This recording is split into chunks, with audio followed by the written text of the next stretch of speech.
오늘은 갇힌 자의 자유, 갇힌 자의 자유라는 제목으로 하나님 말씀 증거하겠습니다. 성도님들께서는 삶에서 우리의 인생을 통틀어서 가장 중요한 가치를 하나 꼽으라면 어떤 것을 떠올리시겠습니까? 나의 인생 전체를 통틀어서, 인류 역사 전체를 통틀어서 가장 중요한 가치 한 가지만 꼽는다면 무엇을 떠올리시겠습니까?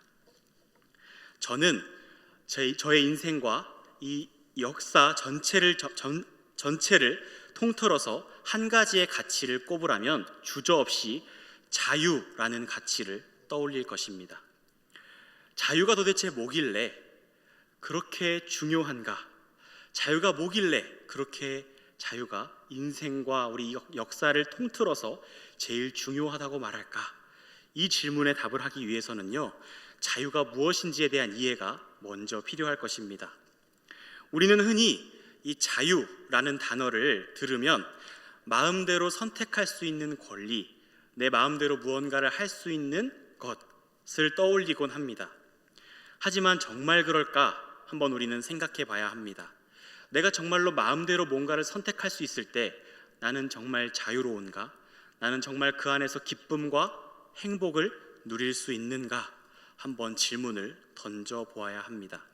그래서 많은 사람들이 생각하고 있는 자유, 선택할 수 있는 권리인가? 한번 생각해 보고자 합니다.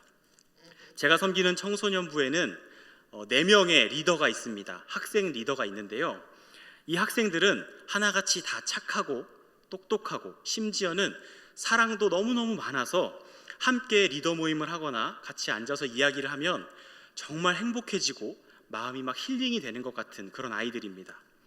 그래서 함께 계속해서 모이고 싶고 함께 하고 싶은 학생들입니다. 그런데 이 모임에 아주 치명적인 문제가 하나 있습니다. 그건 바로 저를 포함한 이 5명 모두가 아주 심각한 중증 선택장애를 가지고 있다는 것입니다. 선택장애에 대해서 잘 모르시는 분들이 혹시 계실 수 있어서 이게 뭔지 간단하게 설명해 드리면 말 그대로 선택장애입니다. 진짜 질병이나 장애를 말하는 건 아니고요, 이 선택장애라는 것은 선택을 하지 못하는 그런 성격을 말합니다. 그래서 뭘 먹을지, 어디 갈지, 이걸 어떻게 결정할지 이걸 잘 못하는 걸 선택장애라고 표현을 하는데, 저를 포함한 5명 모두가 심각한 선택장애를 가지고 있고, 그 중에서 특별히 먹을 것을 고르는데 이 증상이 심각하게 나타나서 아주 문제가 이만저만이 아닙니다. 저희가 한 달에 한 번 모임을 갖습니다. 그래서 한 달에 한 번 회의를 하는데 이 회의 시간이 점심시간이랑 겹쳐서 점심을 먹고 회의를 합니다.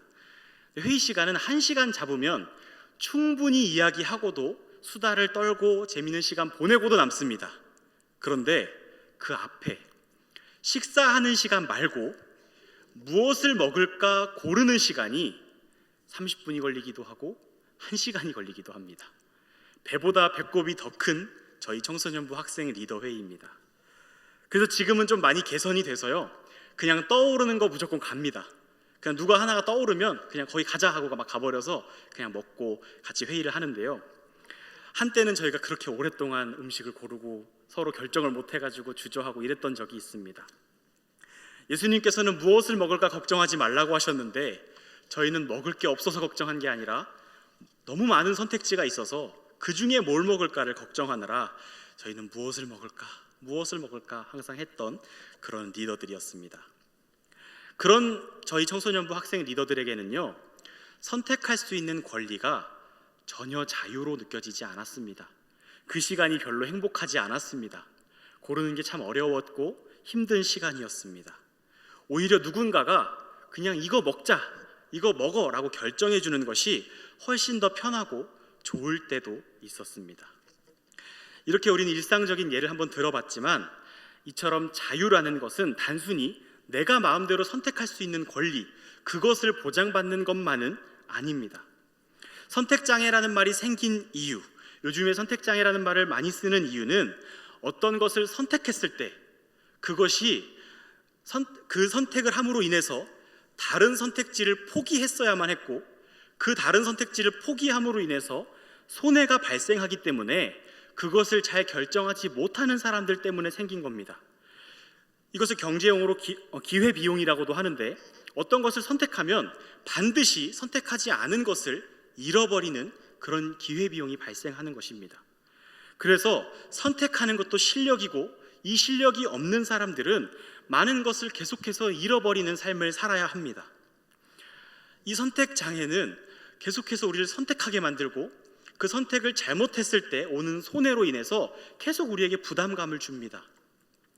별거 아닌 우리 일상 속에서는 계속해서 선택해야 되는 일들이 있는데, 이 선택은 결코 우리를 자유롭게 만들어주지 않습니다. 같은 시간에 A 거래처와 B 거래처의 거래처 중에서 하나만을 골라야 하는데, 하나를 선택하면 반드시 하나를 잃어버리게 되는 그런 손해를 경험하게 됩니다. 그런 손해를 입게 됩니다. 이처럼 우리의 삶은 선택의 연속이자 동시에 손해의 연속인 것입니다. 이렇게 우리에게 주어진 권리인 선택이라는 것은 진정한 자유를 우리에게 가져다 줄 수 없습니다. 우리가 무엇인가를 바르게 선택하지 못하면 그것이 바로 손해로 돌아오기 때문에 우리의 인생은 어쩌면 이 선택 감옥에 갇혀 사는 것과 같을지도 모릅니다. 그래서 흔히들 자유에는 책임이 따른다고 말합니다. 그래서 우리가 자유롭게 선택을 하는 그 순간, 그 선택에 대한 책임은 우리 자신이 져야 하는 그런 부담스러운 인생이 바로 우리의 인생이 아닌가 싶습니다. 그렇다면 정말 참된 자유라는 것은 무엇인가? 우리는 그 자유의 의미를 세상의 어떤 가치나 세상의 어떤 설명이 아니라 하나님의 말씀인 성경에서 찾고, 하나님이 주시는 참된 자유를 갈망하고 그 자유를 누릴 수 있기를 예수님의 이름으로 간절히 소원합니다. 우리가 지금 함께 나누고 있는 빌레몬서에서 바로 그 참된 자유에 대한 내용을 찾아볼 수 있습니다. 우리가 오랜만에, 제가 수요 예배 때 계속 빌레몬서를 나누다가 오랜만에 이 빌레몬서를 나누게 되었기 때문에 이 배경이 되는 그 상황을 간략하게 설명해 드리자면, 지금 빌레몬이라는 한 사람이 있습니다. 이 빌레몬이라는 사람이 한 가정에서 가장으로 살고 있는데, 그 가정에는 가족들이 있고, 그 가정에는 오네시모라고 하는 종이 한 명 있었습니다. 그런데 그 오네시모라고 하는 종이 이 빌레몬으로부터 도망쳐서 집을 나오게 됩니다. 근데 그로 인해서 빌레몬에게 큰 손해를 끼치게 되는데, 그냥 단순히 종이 집을 떠나 도망쳤다는 것 하나만으로도 이미 너무나 큰 잘못이었는데, 이 빌레몬에게 큰 손해를 끼쳤다는 것 또한 이제 가중되는 그런 그의 죄였습니다. 이런 상황인데, 당시 시대적인 상황을 한번 고려해 볼 때 오네시모라는 이 종은 잡히면 아주 큰 벌을 받게 되는 그런 상황이었습니다. 빌레몬이 오네시모를 용서한다는 것은 전혀 상식적이지 않은 일이었던 것입니다. 그러니까 이 빌레몬이 오네시모를 잡아서 벌을 주는 것은 너무나 당연한 일이었고, 오히려 그를 잡아서 벌하지 않고 용서하는 것은 굉장히 비상식적인 일이고, 오히려 해서는 안 되는 일이고, 오히려 벌을 해서 이 정의를 세워야 하는 것이 당시에는 너무나 당연한 일이었습니다. 그런데 이 빌레몬의 집은 예수님을 믿는 가정이었습니다. 그래서 바로 그 가정이 교회 그 자체였고, 오네시모는 도망을 나와서 떠돌다가 이 감옥에 갇혀 있는 바울을 만나게 되었고, 바울과 교제를 나눌 수 있는 기회를 얻어서 거기서 복음을 듣고 같은 예수님 안에서의 형제가 되었습니다. 당시 성령의 충만함이 가득했던 그 시대, 교회가 계속해서 부흥하던 그 시대, 그러나 박해가 있던 그 시대 속에 이 사랑과 용서가 예수 그리스도께서 말씀하시는 가장 중요한 가치였다는 것을 생각해 볼 때, 이 빌레몬의 마음 한켠에는 어쩌면 이 오네시모를 용서해야 되는 것 아닌가 하는 그런 압박감이 조금은 있었을지도 모릅니다. 그럼에도 불구하고 당시의 시대적인 분위기와 그런 상황을 고려할 때 오네시모가 저지른 잘못은 도저히 용서받을 수 없는 것이었습니다. 그리고 그를 처벌하는 것은 너무나도 당연한 일이었습니다. 그런 상황에서 이 사도 바울이 오네시모를 대신하여 빌레몬에게 용서를 구하고 이 관계의 회복을 구하는, 부탁하는 그런 상황입니다. 그것이 여기까지가 빌레몬서의 대략적인 상황입니다. 빌레몬은 어떤 선택을 했을까요? 성경에는 자세히 다루고 있지 않습니다. 빌레몬이 그를 용서했는지 그를 잡아와서 벌했는지 기록하고 있지는 않습니다.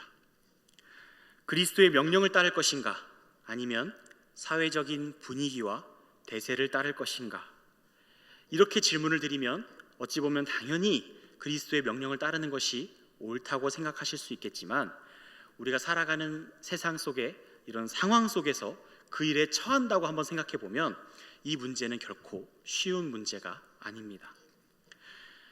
이 오늘 본문을 조금 더 들어가서 보면 사도 바울이 이런 말을 합니다. 한번 8절을 보시면요, 이러므로 내가 그리스도 안에서 아주 담대하게 내게 마땅한 일로 명할 수도 있으나 라고 말씀합니다.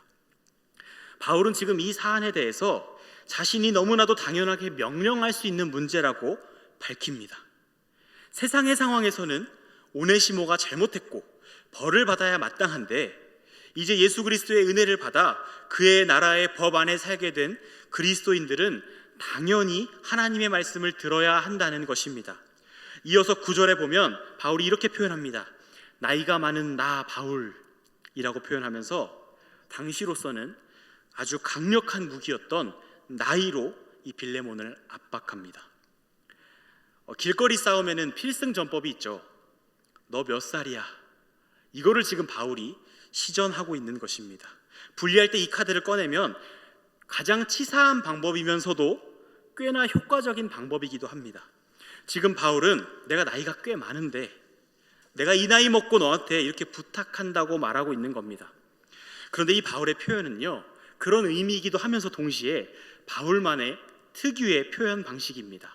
사도 바울은 가끔씩 자신의 출신과 교육 수준, 또 예수님을 만났던 경험, 또 삼층천을 경험했던 경험, 이런 것들을 자랑하곤 했는데 이것이 진짜 자랑이 아니라 이런 표현 방식이 사도 바울만의 특유의 독특한 표현 방식인데요, 이게 바로 부득불의 표현입니다. 어쩔 수 없이 내가 이 말까지는 안 하려고 했는데 이렇게라도 내가 나의 심정을 꺼내서 보여주고 싶다는 것이 사도 바울의 특유의 표현 방식이었습니다. 진짜 하나님의 뜻을 내가 설명하고 싶은데, 내가 진짜 하나님의 마음을 전달하고 싶은데, 이 방법까지는 내가 안 쓰고 싶은데 어쩔 수 없이 내가 이 방법을 쓰는데 이건 내 본심이 아니다. 이게 지금 사도 바울의 표현 방식인 겁니다.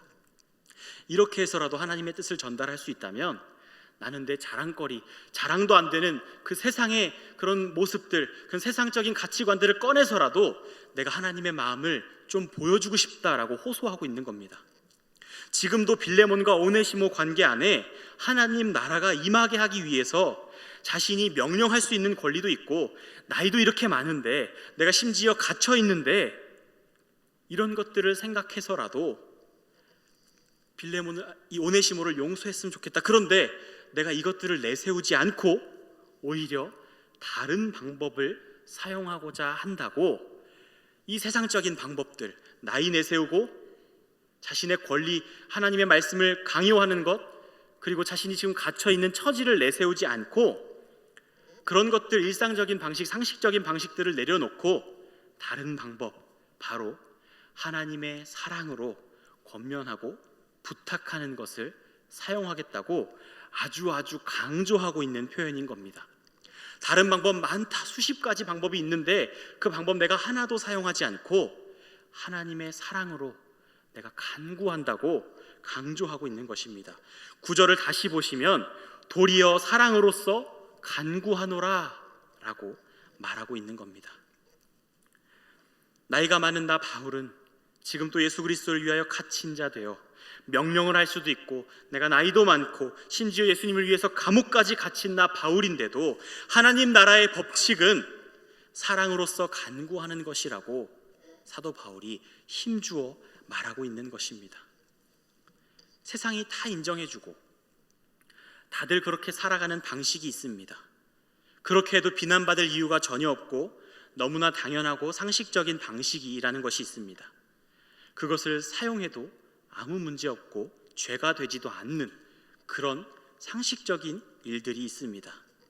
그런데 그럼에도 불구하고 바울은 그 상식적인 방법을 내려놓고 새로운 방법을 사용하겠다고 하는데 그것이 바로 사랑의 간구입니다.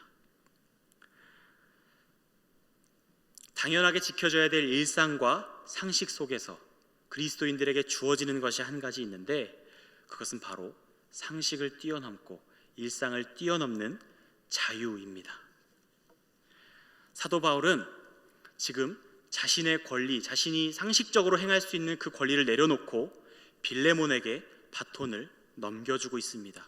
바울은 그동안 자신이 빌레몬을 섬겼던 일, 바울이 빌레몬에게 말씀을 가르쳤던 것들, 그렇게 가정에 있는 교회를 세워주었던 일들, 그렇게 빌레몬이 바울에게 사랑의 빚을 진 것들, 그리고 바울이 나이가 더 많고 훨씬 더 많고 빌레몬은 편하게 집에서 지내고 있는데 바울은 그리스도를 위하여 감옥에 갇혀있는 이런 여러 가지 정황들을 볼 때 너무나 당연하게 그냥 한마디 용서해라 이렇게 명령할 수도 있는데 바울은 그 상식이 아닌 그리스도 안에서의 자유로운 순종의 기회를 빌레몬에게 제공하고 제안하고 부탁하고 있는 것입니다. 이제 결정권은 빌레몬에게 넘어갔습니다. 혹여라도 빌레몬이 저는 용서하지 않겠습니다 하면 자칫 잘못하면 하나님의 뜻이 이루어지지 않을 수도 있는데 바울은 그 선택권을 자유롭게 빌레몬에게 굴려줍니다. 이제 바톤은 빌레몬에게 넘어갔습니다. 빌레몬은 고민해야 합니다. 빌레몬이 고민해야 되는 것, 바울과 비슷한 고민입니다. 상식적인 방법이 있습니다. 세상이 다 인정하고 세상이 그렇게 해야 한다고 하는 방법이 있습니다. 오네시모를 잡아서 벌하고 아주 심하게 벌해서 모두에게 본이 되게 하는 것, 모두에게 이렇게 종이 도망가면 벌 받는다고 하는 그 정의를 세우는 것, 그것이 당시 세상의 상식이었습니다. 그 상식대로 오네시모를 벌할 것인가, 아니면 그 상식을 내려놓고 사도 바울이 몸소 보여주었던 것처럼 그리스도의 법칙, 사랑의 간구와 사랑의 그런 마음으로 오네시모에게 다가갈 것인가, 그를 형제로 품고 그를 가족으로 받아주는 상식과 일상을 초월한 그리스도의 법칙을 적용할 것인가, 그 어려운 고민을 이제 빌레몬이 풀어가야 합니다. 그리고 그 고민 가운데 하나님께서는 그에게 강요하지 않고 그의 자유로운 순종을 기다리십니다. 사랑하는 성도 여러분, 여러분이라면 어떤 선택을 하시겠습니까? 세상이 다 인정하는 상식적인 방식을 선택하시겠습니까? 아니면 그것을 초월하는 그리스도의 법칙을 선택하시겠습니까? 평범한 일상은 우리가 살아가는 터전입니다. 이 일상을 무시하고서는 우린 살아갈 수 없고, 이 일상이 우리의 터전이 되어 우리는 그 일상 속에서 열심히 맞춰가며 서로 배려하며 살아가야 합니다. 그런데 그 일상을 초월하는 그리스도의 법이 있습니다. 이 일상이 있기에 그리스도의 법이 우리에게 은혜가 되는 것입니다. 그냥 일상에 머무르시겠습니까? 아니면 그 일상을 초월한 그리스도의 법에 기꺼이 순종함으로 은혜를 누리시겠습니까? 이제 이것은 우리들의 고민입니다. 성경이 말하는 참된 자유는 마음대로 선택할 수 있는 권리만은 아닙니다. 내 마음대로 선택할 수 있는 권리는 결국 우리에게 그 책임을 묻습니다. 왜 그렇게 선택했는지, 왜 그것을 선택하고 왜 그렇게 결정했는지 우리가 책임져야 합니다. 그 선택을 잘 하지 못하는 수많은 사람들은 손해를 안고 살아가야 되고, 그 손해가 쌓이면서 우리는 계속해서 도태되는 그런 선택의 감옥 속에 살아가야 합니다. 그래서 세상은 1등을 기억하고 1등만을 기억하고 승자만이 역사 속의 기록에 남고, 선택을 잘못한 사람들은 계속해서 후퇴하고 퇴보하며 계속해서 그렇게 인정받지 못하고 살아가는 것이 이 세상의 법칙입니다. 세상은 원인이 있으니까 결과가 있다고 말합니다. 아니 땐 굴뚝에 연기가 왜 나? 뭔가 잘못을 했으니까 저런 일이 일어나겠지, 저렇게 살더니 내가 그렇게 될 줄 알았다 라는 식이거나, 열심히 살아야 좋은 결과를 얻고 좋은 직장을 구하고 좋은 사람 만나서 잘 되고 깨끗한 마음을 가지고 살아야 복 받는다는 것이 세상의 상식이고 세상의 가치관입니다. 이것이 세상이 돌아가는 법칙입니다. 그런데 우리는 가끔 성경이 이렇게 말한다고 오해하곤 합니다. 내가 잘 선택하고 내가 잘 순종해야만이, 내가 모든 것을 잘 해내야만이 잘 되고 복을 받는다고 오해하곤 하는데, 우리에겐 그런 능력이 없습니다. 우리는 그런 일상 속에서 살아가면서 세상의 법칙을 잘 따라야 하지만, 이 일상이 전부라면, 세상이 말하는 잘 선택하는 사람들이 잘 되고 잘 선택하는 사람들이 역사의 기록에 남고 그렇게 승자가 된다는 그 세상의 말대로만 살아간다면, 우리는 이 선택 감옥에 갇혀 사는 것과 다를 바 없습니다. 하나님께서는 우리에게 바라십니다. 이 평범한 세상 속에서 충실하게 살아가면서 동시에 이 세상의 평범함을 뛰어넘는 하나님의 은혜를 바라보기를 하나님께서는 바라십니다. 그 은혜에는 용서가 있고, 약한 자를 들어 쓰시는 이해할 수 없는 하나님의 긍휼하심이 있고, 세상의 인과 법칙을 뛰어넘는, 누군가 잘못했는데도 하나님께 사랑받는, 누군가 연약함에도 불구하고 하나님께서 사랑하시는 사랑의 법칙이 있습니다. 이 은혜를 누리고 싶지 않으십니까? 그렇다면 평범한 일상 속에서 빛나고 있는 그리스도 안에서의 참된 자유를 우리의 삶에서 적용해 나가면서 살아야 합니다. 우리는 어떻게 이 자유를 우리의 삶에 적용할 수 있을까요?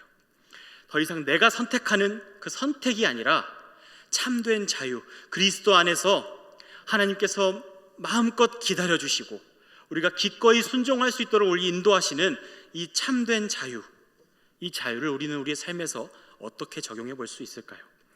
두 가지로 정리해 볼 수가 있는데요. 첫 번째는 하나님의 분명한 명령이 있어야 한다는 것입니다. 우리에게 하나님의 명령이 주어졌습니다. 사도 바울은 빌레몬에게 명령할 분명한 내용을 가지고 편지를 썼습니다. 그것은 바로 오네시모를 주 안에서 용서하라는 것이었습니다.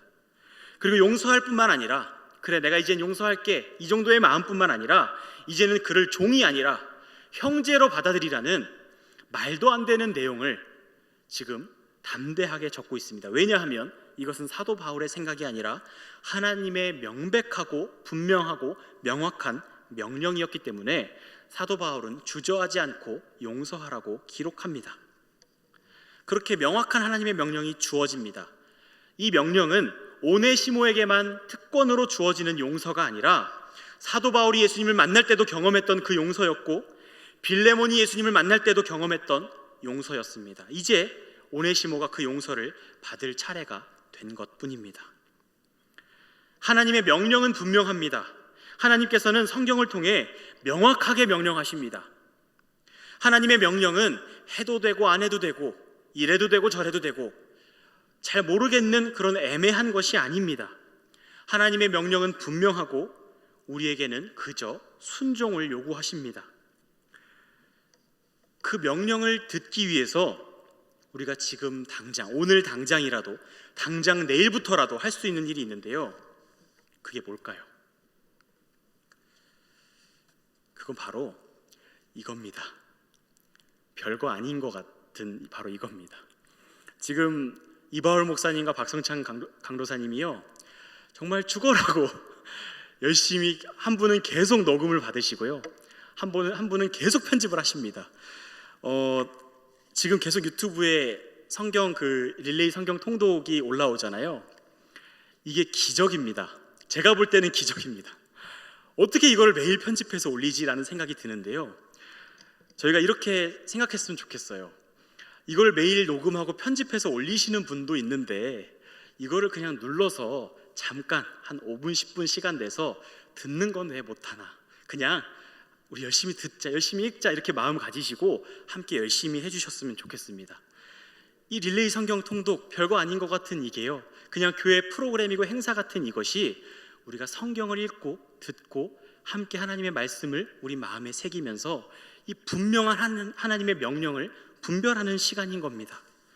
이 별거 아닌 것 같은 걸 우리가 실천할 때 하나님의 명백하고 명확하고 분명한 명령이 우리의 삶에 자리 잡게 됩니다. 그래서 꼭 함께 했으면 좋겠습니다. 그리고요, 이거는 자매품인데요. 이것도 있습니다.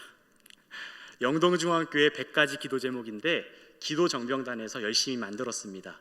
말씀만 보면 머리만 커질 수 있습니다. 자칫 잘못하면. 그래서 말씀 붙잡고 이 100가지 기도 제목 요일별로 함께 기도하시면 하나님께서 은혜를 풍성하게 주실 줄 믿습니다. 약 팔듯이 제가 얘기했는데요, 이 말씀과 기도, 이것은 정말 우리 교회에서 하나님께서 우리에게 가장 원하시는 가장 핵심적인 내용입니다. 이 말씀과 기도가 바르게 세워진다면, 어찌 보면 너무나 당연한 것 같은 이 말씀과 기도가 바르게 세워진다면 우리의 삶은 정말 풍요로워지고 그 안에서 분명한 하나님의 명령을 듣고 거기서 참된 자유를 누릴 수 있게 될 것입니다. 요한계시록에서 말씀하신 성령께서 교회들에게 하시는 말씀, 들을 귀 있는 자는 들으라 하시는 그 말씀이 우리 교회에서 이루어지기를 간절히 소원합니다. 표정을 제가 보니까요, 성도님들의 표정을 제가 보니까 이미 하고 계신데 제가 또 말씀드린 것 같아서 지금 하고 계신 것처럼 앞으로도 잘 해주셨으면 좋겠습니다. 저도 꾸준히 열심히 성경 읽고 기도하도록 하겠습니다. 두 번째 적용인데요, 자유로운 순종을 갈망해야 한다는 것입니다. 되게 추상적이죠. 누군가를 용서하는 일, 성실하게 살아가는 것, 남을 미워하지 않고 뒤에서 욕하지 않고 수군수군거리지 않고 나쁜 마음 가지지 않고 살아가는 것, 이런 것들, 이렇게 하나님 뜻대로 살아가는 것은 너무나도 당연하다는 것을 우리가 잘 압니다. 그런데 그게 내 상황이 되면 그렇게 지키기가 어렵고 순종하기가 너무나 어렵습니다. 그리고 단순히 죄의 문제라면 그냥 당연히 그래, 이건 죄니까 하지 말자 하면 되는데, 세상의 사고방식이, 세상의 가치가 다 그렇게 생각하고 다 그렇게 살아가고 그것이 죄가 되지 않고 모두가 다 그것을 인정하는데, 때로는 나의 권리를 포기해야 될 때, 하나님의 말씀이기 때문에 내가 내 권리인데도 내려놔야 할 때 참 억울하고 답답할 수 있습니다. 그때 하나님께서는 우리에게 분명한 명령으로 순종을 요구하시는데, 여기서 순종만이 중요한 것이 아닙니다. 여기서 더 중요한 것은 바로 자유입니다. 자유로운 순종인데 자유가 훨씬 더 중요합니다. 하나님께서 이 자유를 가장 중요하게 여기시는데, 얼마나 이것을 중요하게 여기셨는지 아담과 하와가 죄를 짓는데 내버려 두십니다. 그때 막으셨으면, 그때 그 선악과로 향하는 그 아담과 하와 앞에 하나님께서 바로 딱 서셔서 먹지 못하게 하셨더라면 죄를 안 지었을 텐데, 하나님은 그냥 죄를 짓도록 내버려 두십니다. 그 결과는 참혹했고, 하나님의 아들 예수 그리스도를 십자가에 못 박아 죽일 만큼 끔찍한 것이 죄의 결과였는데도 하나님은 그것을 내버려 두셨습니다. 왜냐하면요, 기꺼이 드리지 않는 순종이라면, 억지로 하는 순종이었다면, 순종할 수밖에 없어서 하는 것이었다면 하나님께서는 아무 의미 없다고 느끼시기 때문입니다. 내가 정말 기뻐서, 내가 정말 자유롭게, 아무도 시키지 않고 아무도 강요하지 않는데 내가 하나님이 그냥 너무 좋아서, 하나님을 너무 사랑해서 하는 순종만을 하나님께서는 의미 있게, 가치 있게 받으시기 때문에, 순종도 중요하지만, 하나님의 명확한 말씀에 순종하는 것 중요하지만 억지로 하는 것 아무런 의미가 없습니다. 자유로운 순종, 그것이 우리에게 필요합니다. 그래서 우리는 기꺼이 순종하는 것을 연습해야 합니다. 너무 처음부터 모든 덕목을, 100가지, 1000가지 덕목들을 나열해 놓고 나의 삶을 점검하기보다는 연약하고 부족한 우리의 인생입니다. 나에게 부족한 것들 한두 가지를 점검해 보면서 내가 왜 이것들을 하나님께 기쁨으로 드리지 못할까 고민하면서 기도하고, 다시 말씀 읽고, 다시 기도하고, 하나님을 붙잡고, 이러면서 우리가 그 말씀대로 기꺼이 순종할 수 있도록 한 가지씩 하나님께 드리는 연습을 해야 합니다. 흠 있는 1000마리의 양을 하나님께 제사로 드리는 것보다 흠 없는 한 마리의 어린 양을 하나님께 드리는 것을 하나님은 기뻐하시고 받으십니다.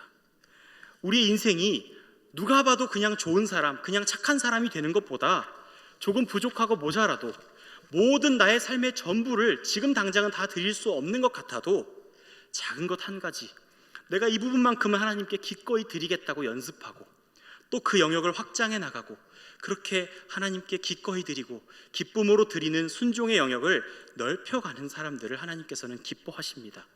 그리고 그것이 한 가지일지라도 그렇게 순종하는 순종을 하나님께서는 기쁘게 받으십니다.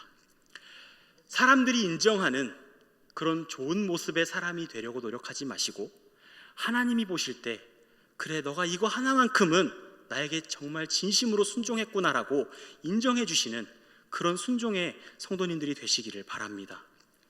요즘 청년들은 고민이 많습니다.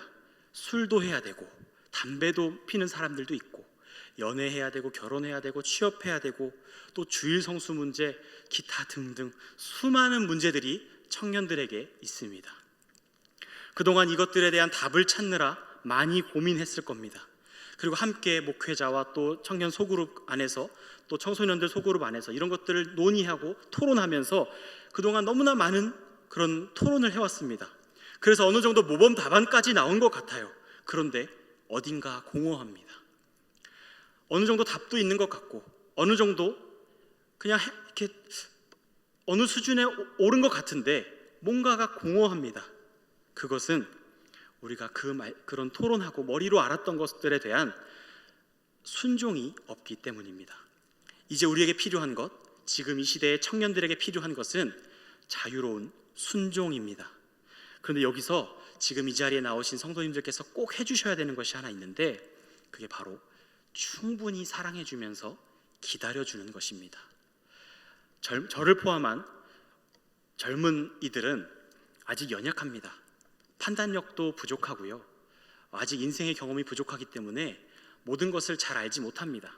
그래서 미숙하고 잘못 판단할 때도 많고, 가끔은 고집을 피우기도 합니다.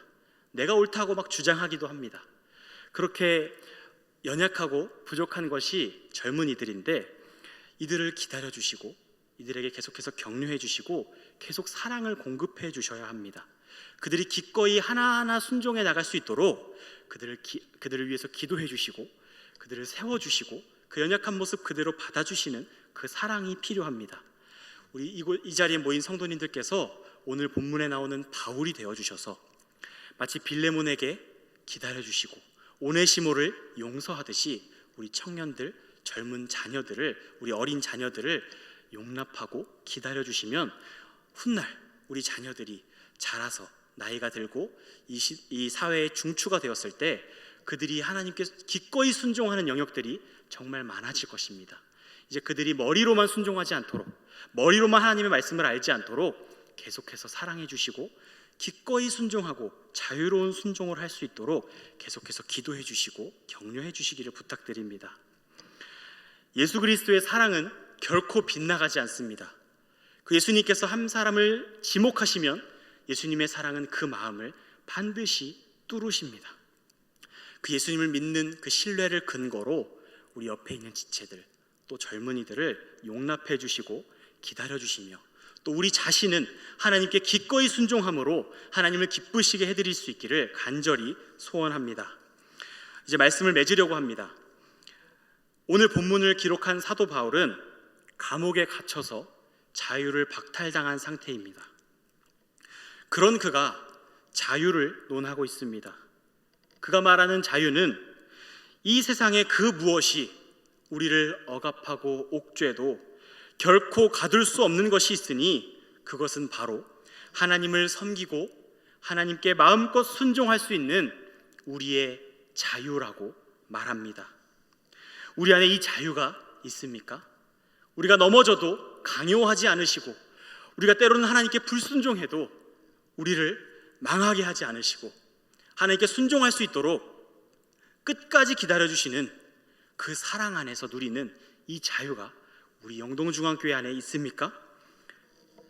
나의 선택으로 내 마음대로 살아가기를 원하는 그 자유가 아니라 하나님께 기꺼이 순종할 수 있는 그 자유를 갈망하고, 그렇게 그리스도 안에서의 자유를 누리며 순종하는 삶으로 하나님을 기쁘시게 해드리고, 그렇게 살아갈 때 우리가 집에 있으나 길에 있으나, 풀려 있으나 묶여 있으나, 부자로 살아가나 가난하게 살아가나, 건강하나 질병이 있으나 상관없이 예수님으로 인하여 기쁨을 누리고 자유를 누리며 살아갈 수 있게 되기를 간절히 소원합니다. 우리 모두 그리스도 예수 안에서 기꺼이 순종함으로 그 자유를 누릴 수 있기를 예수님의 이름으로 축복합니다.